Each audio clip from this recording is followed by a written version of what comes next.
Teknologi informasi dalam dunia bisnis memberikan harapan pada bangsa Indonesia yang telah dilanda krisis ekonomi.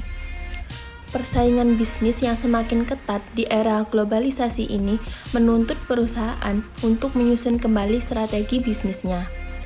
Kegiatan bisnis pada saat ini menjadi hal yang sangat penting di mana para pebisnis berlomba-lomba menggunakan teknologi yang canggih untuk mendukung proses kinerja bisnis mereka yang bertujuan untuk melakukan kegiatan bisnis yang mereka lakukan menjadi lebih efektif dan efisien.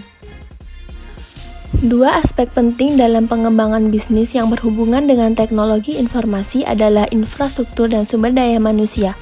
Selain kedua aspek tersebut, tentunya masih banyak aspek lain seperti finansial. Dengan kemajuan teknologi, hal tersebut mendorong beberapa orang untuk menciptakan beberapa inovasi yang sangat menguntungkan dan bisa dijadikan sebagai ranah bisnis yang sangat menguntungkan bagi semua orang. Salah satu bukti nyata bisnis baru yang merupakan pemanfaatan kemajuan teknologi adalah Google. Google merupakan salah satu contoh dari e-commerce atau e-business. E-business merangkap berbagai hal seperti teknologi jaringan, lowongan pekerjaan, layanan customer, dan lain-lain. Google merupakan sebuah bukti nyata di mana search engine tersebut banyak digunakan oleh semua orang dan memudahkan semua orang dalam mencari sesuatu di internet. Hal yang penting adalah Google meraup banyak keuntungan dari hal tersebut. Dengan adanya kemajuan teknologi, para pelaku bisnis dapat memantau beberapa daerah yang berprofit tinggi dan bisa dijadikan lahan untuk meraup keuntungan demi keberlangsungan bisnis yang mereka lakukan. Contohnya, Indonesia merupakan sebuah negara yang terdiri dari banyak SDM yang mencapai angka ratusan juta.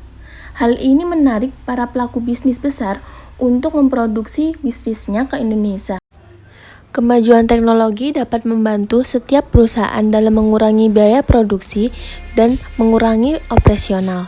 Bisa terlihat dari setiap perusahaan yang menggunakan mesin dalam melakukan pekerjaannya. Hal tersebut dapat membantu setiap perusahaan dalam mengurangi biaya produksinya, sehingga mereka bisa mencapai prinsip ekonomi di mana mereka dapat mendapatkan keuntungan yang besar dengan hanya mengeluarkan pengeluaran yang sedikit.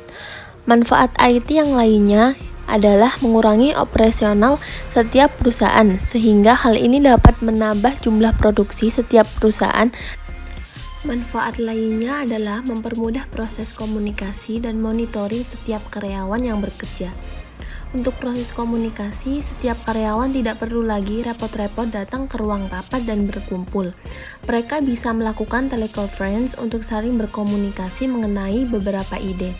Hal ini membuat rapat menjadi lebih praktis dan menyenangkan tanpa perlu jauh-jauh datang ke tempat rapat. Selain itu, hal tersebut juga bisa digunakan untuk mengawasi kinerja para karyawan.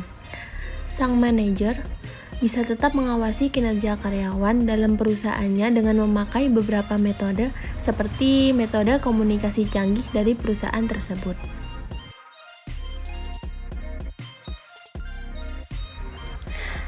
Salah satu hambatan penggunaan teknologi dalam komunikasi bisnis adalah adanya ketidaksesuaian antara teknologi yang digunakan dengan jenis bisnis yang dilakukan. Hal tersebut menunjukkan bahwa beberapa organisasi atau perusahaan tidak menggunakan internet untuk menjual produk atau jasa karena menurut mereka internet dan e-commerce tidak sesuai dengan jenis bisnis yang mereka lakukan. Mereka lebih memilih menggunakan internet sebagai media komunikasi dibandingkan sebagai media pemasaran. Dalam perusahaan, manajer memiliki pengaruh yang besar terhadap penggunaan teknologi. Hal tersebut menunjukkan bahwa persepsi manajer berpengaruh pada cara pandang organisasi atau perusahaan pada peran teknologi. Jika manajer tidak dapat melihat pengaruh teknologi dalam komunikasi bisnis yang positif, tidak familiar dengan penggunaan teknologi seperti komputer, dan tetap pada keyakinannya bahwa teknologi hanya diperuntukkan bagi perusahaan skala besar, maka mereka tidak akan melibatkan teknologi dalam kegiatan bisnisnya. Penggunaan teknologi dalam komunikasi bisnis yang kurang memenuhi standar juga dapat mendatangkan hambatan. Berbagai perangkat teknologi yang digunakan untuk komunikasi antara pembeli dan penjual umumnya membutuhkan untuk berbagai platform yang sama. Organisasi atau perusahaan yang berencana untuk menerapkan teknologi dalam komunikasi bisnis perlu melakukan proses pemilahan dan pemilihan teknologi yang tepat, sehingga benar-benar dapat mendukung dan meningkatkan kinerja organisasi atau perusahaan tersebut. Beberapa organisasi atau perusahaan yang memiliki keterbatasan dana cenderung untuk tidak menerapkan teknologi dalam komunikasi bisnis. Hal ini disebabkan mereka merasa bahwa biaya untuk mengembangkan dan memelihara sistem teknologi sangat mahal dibandingkan dengan keuntungan yang diperoleh. Keadaan ini membuat perusahaan menggunakan aplikasi teknologi yang sederhana seperti website sebagai media untuk memberikan informasi terkait produk atau jasa yang ditawarkan.